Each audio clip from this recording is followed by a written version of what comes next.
En su amor y su misericordia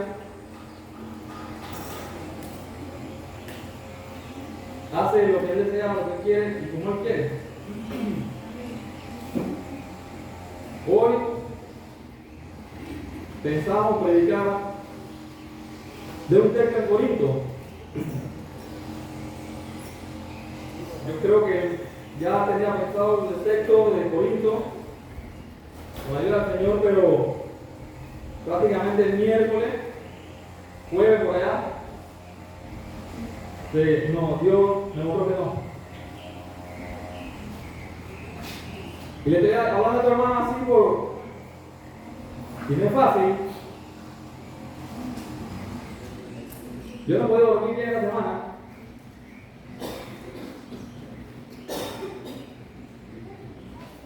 No he podido dormir bien.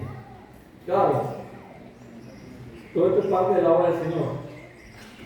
Hay cosas que tienen que acontecer y ocurrir en nuestra vida. Y le dije a Dios, bueno, ¿qué vamos a hablar? Porque no queremos actuar por nuestra propia cuenta. No queremos actuar en nuestra carne ni en la humanidad. Perdón. Por lo tanto, vamos a Corintios, capítulo 5.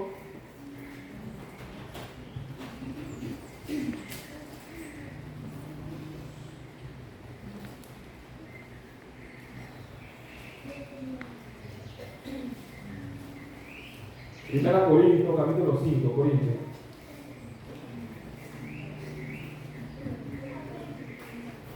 Hoy es un día, hermano, que va a cambiar la historia de nuestra vida para bien y de la iglesia. De cierto se oye que hay entre vosotros fornicación, y tal fornicación cual ni aún se nombra entre los gentiles, tanto que alguno tiene la mujer de su padre, y vosotros estáis envanecidos. ¿No debieras más bien haberos lamentado para que fuese quitado de en medio de vosotros el que cometió tal acción? Ciertamente yo, como ausente en cuerpo, pero presente en espíritu, ya como presente he juzgado al que tal cosa ha hecho, en el nombre de nuestro Señor Jesucristo, reunido vosotros y mi espíritu, con el poder de nuestro Señor Jesucristo, que el tal sea entregado a Satanás para destrucción de la carne, a fin de que el espíritu sea salvo en el día del Señor Jesús. No es buena vuestra jactancia. ¿No sabéis que un poco de levadura leuda toda la masa? Limpiaos pues de la vieja levadura, para que seáis nueva masa, sin levadura como sois, porque nuestra Pascua, que es Cristo, ya fue sacrificada por nosotros. La palabra de Dios es fiel, hermano, y es digna de ser recibida por todos.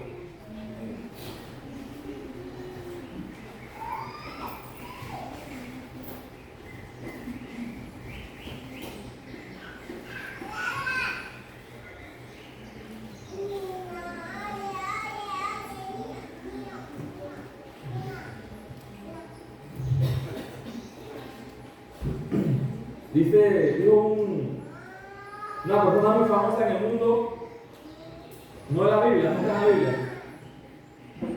que los peces no se dan cuenta que están mojados por el hecho de vivir en el agua. Y los peces no tienen idea de lo que significa estar secos. Como cristianos, hermanos, nos ocurre algo diferente.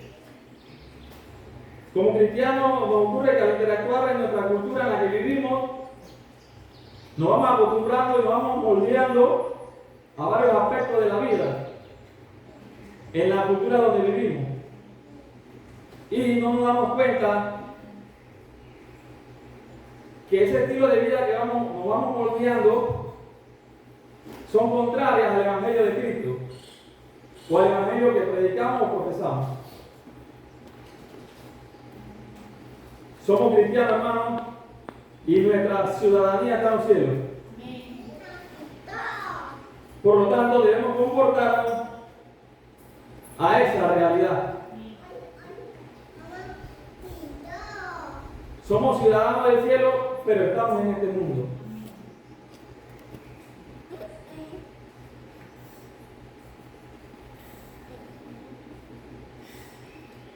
Nosotros como cristianos tenemos que estar alerta siempre, constantemente, las 24 horas del día, hermano.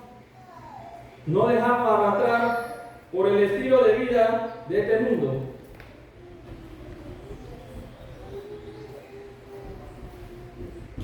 A veces como cristianos no entendemos, no comprendemos lo que Dios dice. No analizamos, no empatamos los puntos en los cuales, o la creencia que tenemos a veces como cristianos, caemos en errores y no entendemos lo que Dios quiere para nuestra vida. Como cristianos, hermanos, no comprendemos a veces lo que Dios nos dice. No analizamos las situaciones de la vida cristiana. No analizamos en momentos, en la forma en que vivimos. Sin darnos cuenta que nos hemos alejado de Dios. Caemos en un error. Y lo peor del caso es el resultado de esto, que nuestro comportamiento es como si no fuéramos cristianos.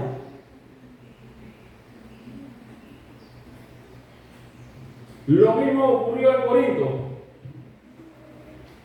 Los creyentes en Corinto, nuestros hermanos en Corinto, estaban influenciados por la cultura de Corinto. Corinto es una carta moral.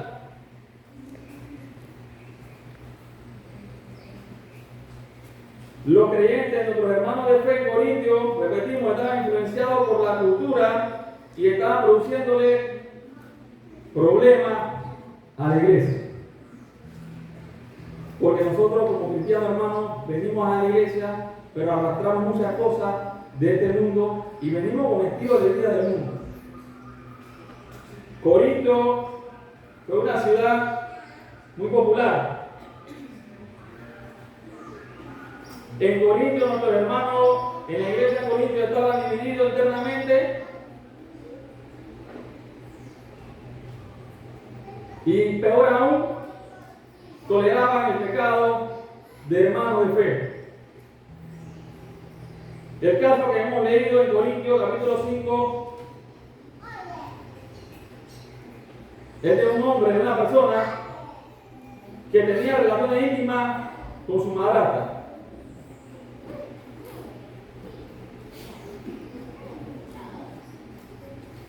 Hermano, y aún así, ese pecado tan severo, tan serio,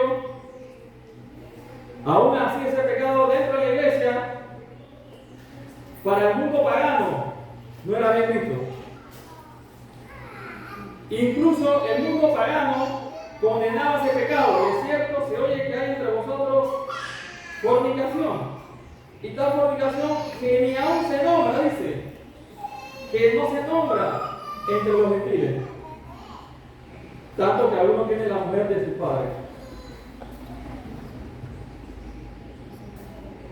Peor aún, los hermanos en Corinto no habían tomado la acción disciplinaria en ese caso. Y el tema de hoy, hermano, es la disciplina en la iglesia. Vamos a ver la disciplina en la iglesia y el propósito de ella. Porque la disciplina no es nuestra, la disciplina es de Dios. Y es necesario que nosotros participemos, dice, en la disciplina del Señor. Y todos pasamos por eso. Y hemos pasado o estamos atravesando por eso. No sabemos con exactitud, hermano, cuál era el argumento de la iglesia en Corintio, que permanecía indiferente ante el pecado de este hombre, porque este hombre iba a la iglesia. Tenía a su madrastra por esposa. No me pregunten si el papá estaba vivo o había muerto, no me pregunten eso. Y el hombre iba a la iglesia. Los hermanos de la iglesia sabían la situación de esta persona. Y ellos no habían tomado una acción disciplinaria en ese caso. El apóstol Pablo no estaba en la iglesia, el apóstol Pablo estaba en otro lugar. No sabemos no sabemos con exactitud, el texto no lo dice, cuál era el argumento de ellos, de los hermanos en Corinto, que no atacaban, se sentían indiferentes contra el pecado de esta persona. Pero sí podemos ver una razón real que hay en el texto bíblico.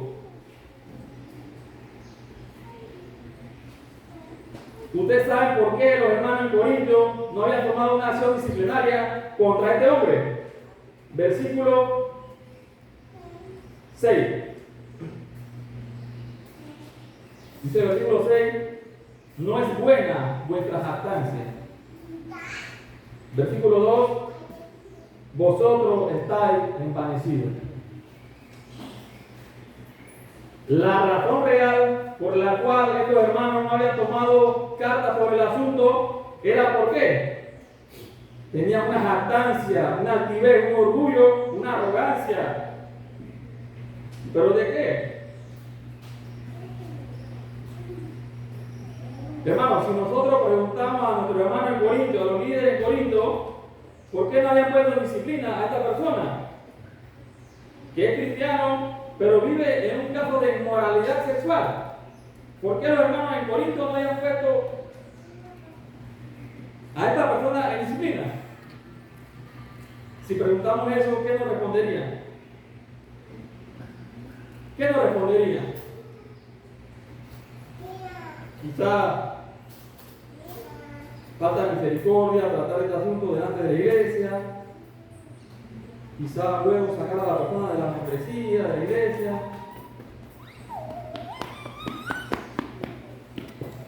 No estamos actuando con arrogancia, como si fuésemos superiores. Suena lógico.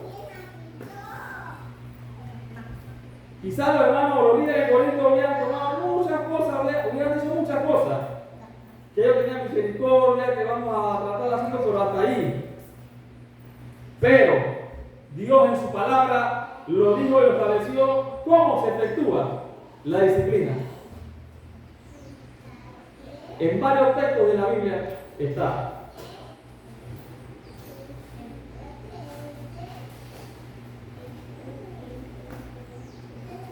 Como cristianos, cuando dejamos a un lado la disciplina en la iglesia, no estamos siendo misericordiosos, no estamos siendo humildes, estamos siendo arrogantes.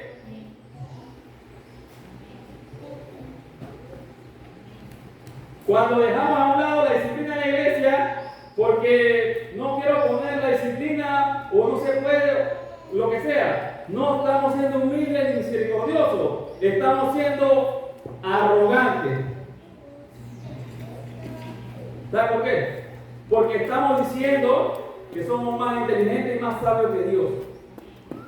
Y estamos diciendo que somos más misericordiosos que Dios. Nosotros no podemos ser más buenos que Dios, jamás.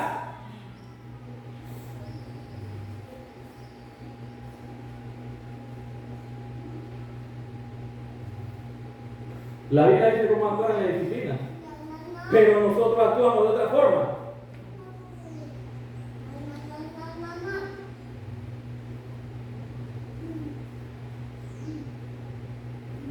La iglesia de Corinto debería sacar a esa persona de la membresía.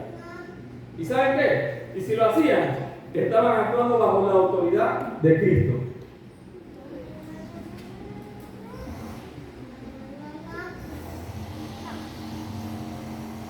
Muchos cristianos hoy en día, y estamos predicando esto, hermano, y la iglesia, esto no se predica.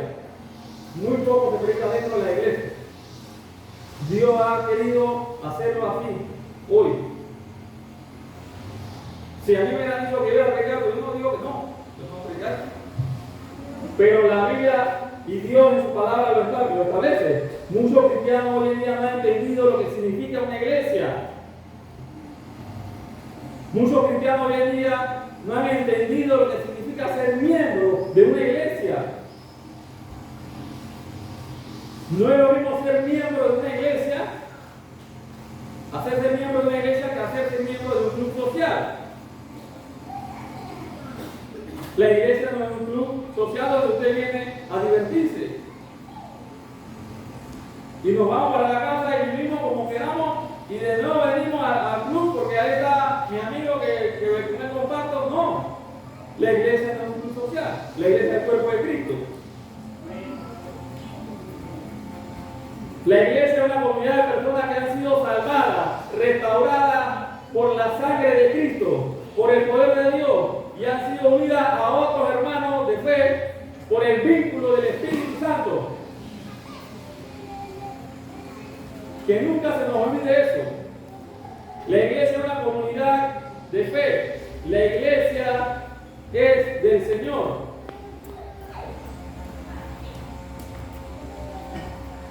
La iglesia tiene la autoridad de recibir nuevos miembros que profesan creer en Cristo, pero también tiene la responsabilidad y la autoridad de excluir de la membresía a todos aquellos que deciden entregarse a una vida de pecado.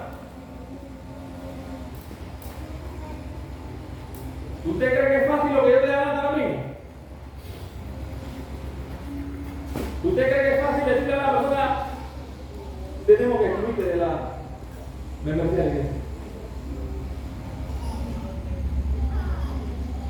Pero la iglesia tiene la autoridad de recibir nuevos miembros. Sí podemos recibir miembros, pero nunca hemos excluido. Porque queremos ser más buenos que Dios. Cristo es la cabeza de la iglesia. Y Cristo ha conferido la autoridad especial a cada iglesia local, como un todo, para aplicar este tipo de disciplina.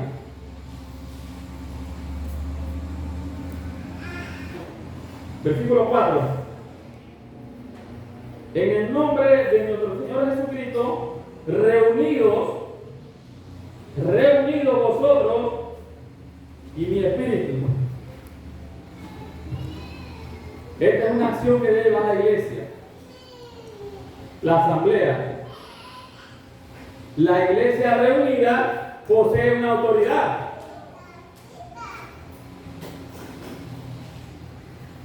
La iglesia reunida es la que debe llevar la acción disciplinaria.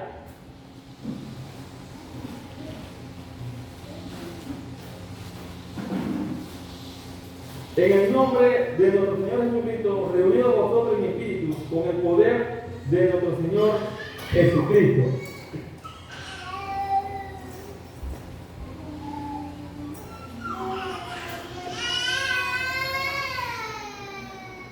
Están entregados a Satanás para la destrucción de la carne, a fin de que el espíritu sea salvo en el día del Señor. Sin duda alguna, este es uno de los textos, de los 300, más de los 300 versículos que existen oscuros en la palabra de Dios. Se ha tratado de estudiar este texto bíblico por los siglos. Han surgido teorías sobre este versículo.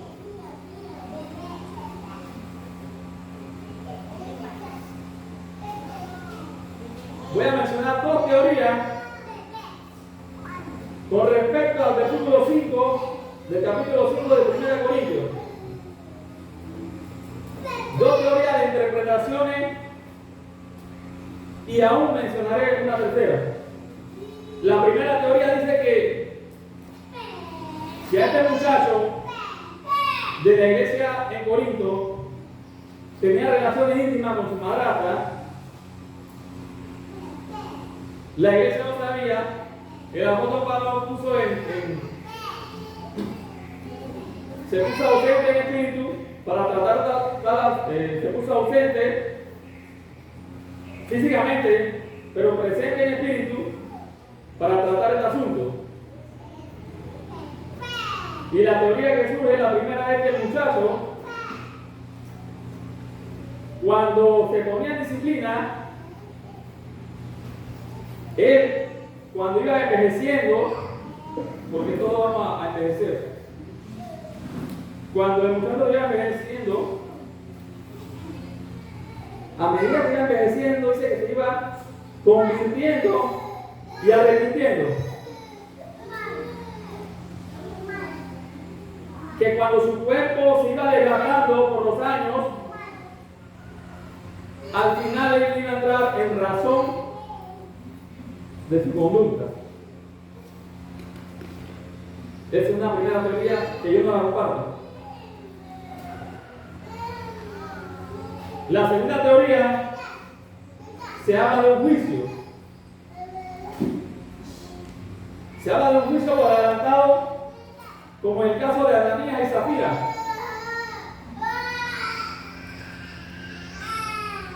De que a él lo iban a entregar a la hueste espiritual de maldad a Satanás, y así caía en un juicio de Dios y el enemigo podía hacer con él lo que él quisiera. Tampoco comparto esa teoría.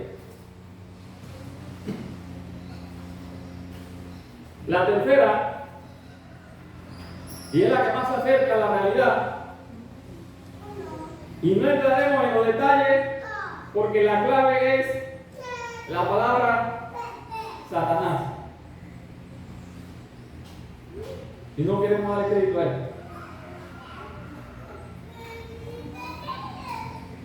Y de ahí se hace exégesis y estudio bíblico de esa persona, de ese nombre. Se hace estudio bíblico, exégesis, y se llega a la conclusión, y ahora lo traemos en resumen para poder entender en el lenguaje actual lo que significa. ¿Qué dijo el apóstol Pablo en el versículo 5? Que el muchacho sea disciplinado en la iglesia para mortificar su carne, mortificar sus sals, la carne, que es las inclinaciones de este muchacho al pecado. O sea que el muchacho estaba inclinado al pecado. Cuando el muchacho era puesto en disciplina, ya sabía que todos sabían en la iglesia y dentro de la comunidad y que no podía seguir haciendo eso. El muchacho se entrega a una disciplina en la iglesia para tratar de destruir las inclinaciones al pecado y así salvar su espíritu. Cuando el muchacho era puesto en disciplina, él iba a luchar con sus propios deseos, sus propias pasiones que combatían constantemente en él, por el apetito sexual que él tenía. Al ponerlo en disciplina, al separarlo de la congregación de la iglesia, se le estaba diciendo que se le quería destruir esa inclinación que él tenía al pecado. Nosotros como cristianos quizás tenemos inclinaciones al pecado. Quizás tenemos una inclinación que no la hemos abandonado. Y salimos de la iglesia y nos inclinamos al pecado.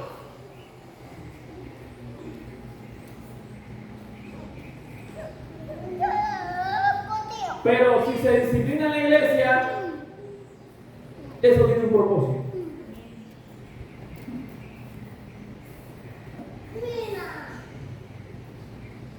Todas las inclinaciones al pecado deben de ser destruidas a través de una corrección eclesiástica. Y todos participamos en eso, por eso que todos estamos bajo disciplina.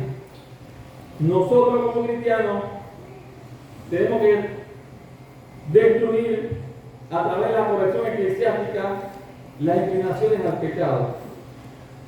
¿Y cómo actuar en base a la disciplina? Nosotros, hermanos, debemos actuar con profunda, y ahora me va a entender, con profunda tristeza en el corazón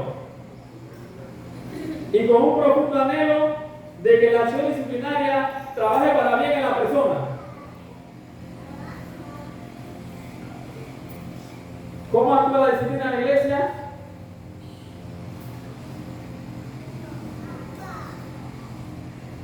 Tenemos que actuar con profunda tristeza en el corazón y con un profundo anhelo de que la acción disciplinaria obre para bien en la persona. No tenemos que alegrarnos. No alegrarnos de que un hermano o una hermana sea puesto en disciplina. No. Yo no he hecho eso. Jamás.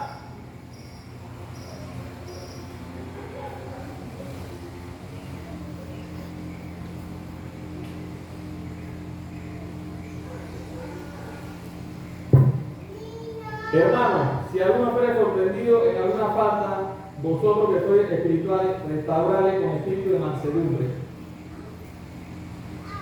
considerándola a ti mismo, no sea que tú también seas tentado.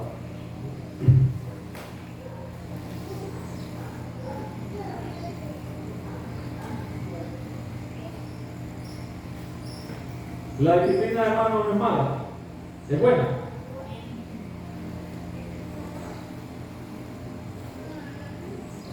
La necedad está ligada en el corazón del muchacho, mas la vara de la corrección la alejará de él. Proverbios 22:15. Si usted deja o dejamos que nuestros hijos hagan lo que quieran, ¿qué va a pasar? La necedad está ligada en el corazón del muchacho, pero la vara de la corrección lo alejará de él. Tenemos que dar corrección dentro del ámbito eclesiástico, que lo hemos perdido por décadas.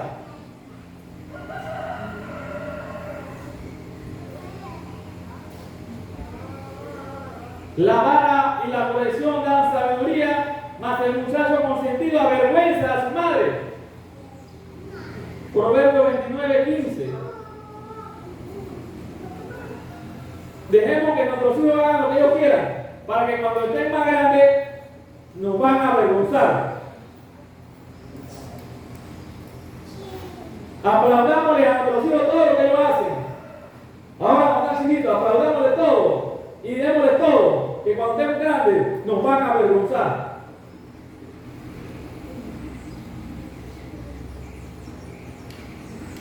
Ahora no, porque el bebé, el niño está chico, no se ve, pero sí se le ven inclinaciones de que está haciendo algo incorrecto y yo lo voy dejando. Pero el niño va creciendo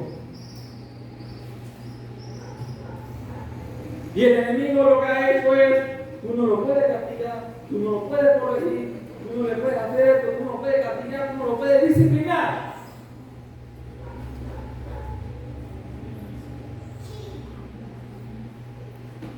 Igual ocurre dentro de la iglesia. Yo no sé si este hermano en Corintio era el hijo del pastor, o un diácono, yo no sé, que no se le podía tocar, yo no sé. O si era el encargado de la iglesia, yo no sé. Que los hermanos estaban indiferentes a la acción que estaba haciendo.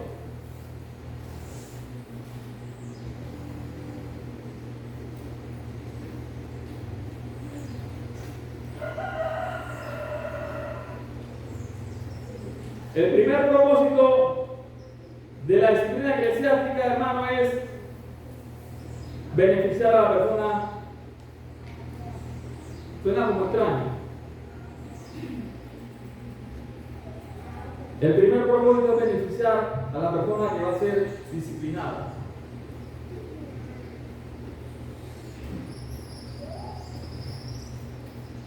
¿Cómo se beneficia a la persona que va a ser disciplinada?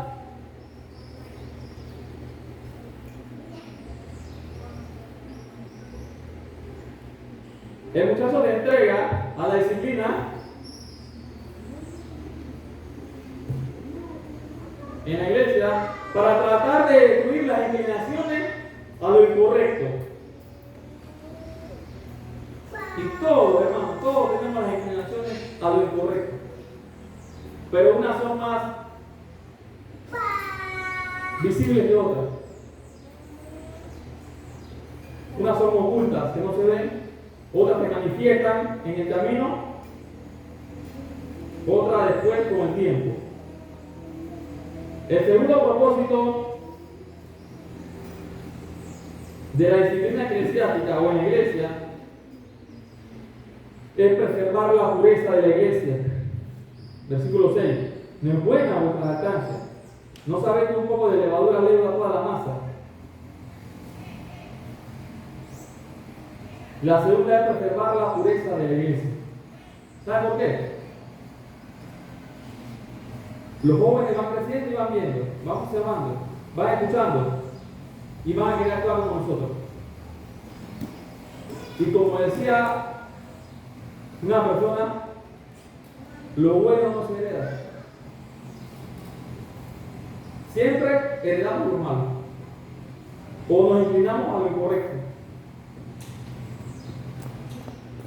La tolerancia de la iglesia de Corinto al pecado no es muestra de amor. Ellos no tenían amor. La tolerancia al pecado es un peligro que al final, hermano, la tolerancia al pecado es un peligro que al final destruye la iglesia. ¿Saben cómo la destruye? Desde adentro.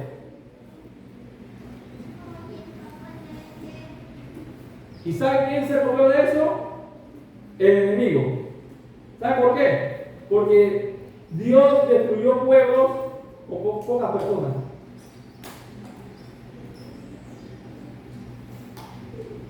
El enemigo es astuto. Él dice, ven acá, contra la iglesia nadie puede, pero vamos a hacer algo. Vamos a hacer que ellos mismos se destruyan, se autodestruyan entre ellos mismos. Y así gana el enemigo. Sencillo. Y el enemigo no tiene ni que entrar. Y ya, y este queda solamente de observador. Y está observando siempre.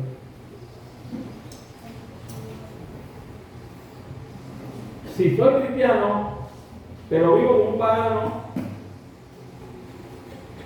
si soy cristiano, pero si vivo como un pagano, entonces los miembros de la iglesia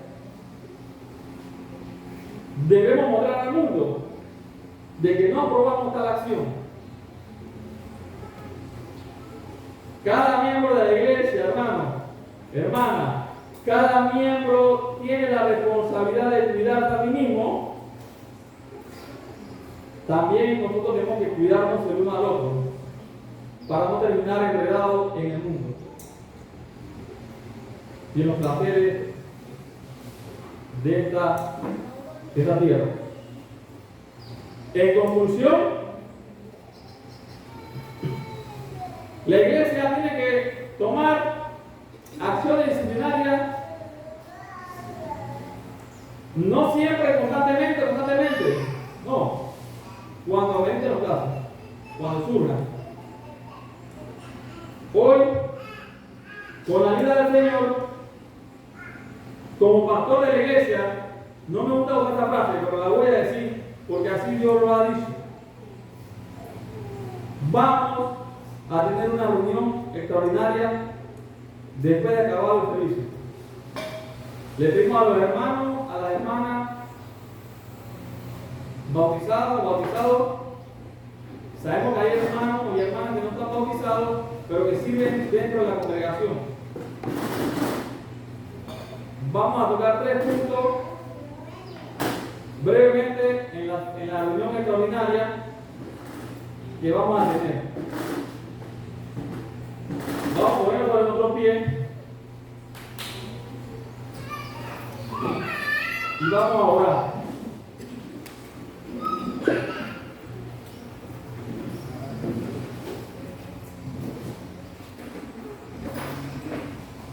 Padre, en el nombre de Jesús, tu palabra es fiel, tu palabra es buena. Gracias a Dios porque tú te has mostrado su amor por medio de la disciplina. Sin eso, Señor, estuviéramos olvidados. Gracias, Señor, porque tú nos has corregido en el momento que lo necesitamos. Gracias a Dios por tu amor, por la iglesia bonita de Monteoreo. Señor, que no haya cabida para ninguna cosa mala, que nos amemos de corazón uno con el otro, que disfrutemos de las bendiciones que usted tiene para con nosotros siempre. Brinda a los hermanos a los cabezas de hogar, a las hermanas que son madres, a los niños. Bendícelos a todos, Dios. Guíanos, Dios, con tu Espíritu Santo y llévanos cada día de tu paz. En el nombre de Jesús. Amén.